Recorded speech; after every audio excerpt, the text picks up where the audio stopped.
Macquarie. Thanks, Deputy Speaker. When we encourage people to sign up and serve in the Defence Force, no one can predict exactly what the consequences for that individual will be. Some have really positive experiences, but obviously not all. I had the privilege of hearing this week from the 3 Royal Commissioners inquiring into Defence and Veterans suicide.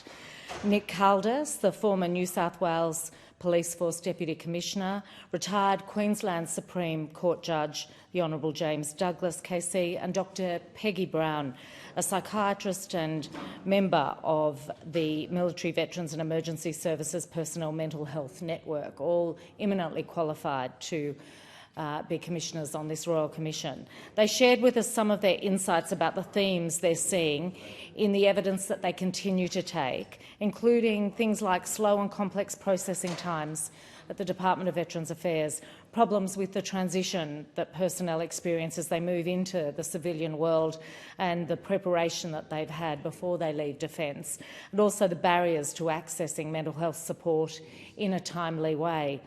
I want to thank the Commissioners for their work. It must be very challenging hearing the sort of testimony that they are from bereaved family members, from veterans and personnel who have themselves contemplated or survived a suicide attempt.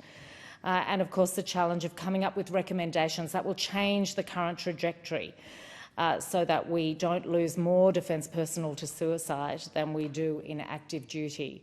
And while we as a government look forward to the final report next year from the Royal Commission, we're taking many steps to change things in the meantime.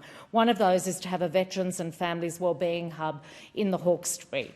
And I'm pleased to say that the election commitment I made last year is progressing with a decision by the Minister for Veterans Affairs to provide funding to New South Wales RSL to work on a business case for a hub they propose to operate.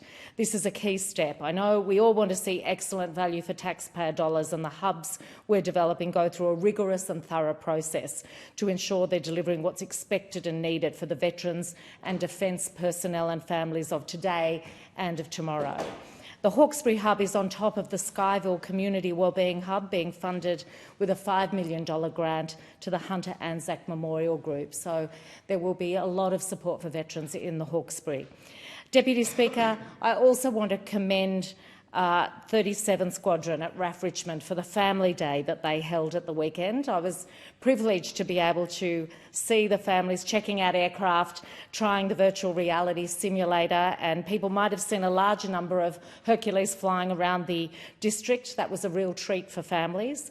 It took involvement of a wide range of RAAF Richmond personnel, including reserves, and I thank them for making it possible.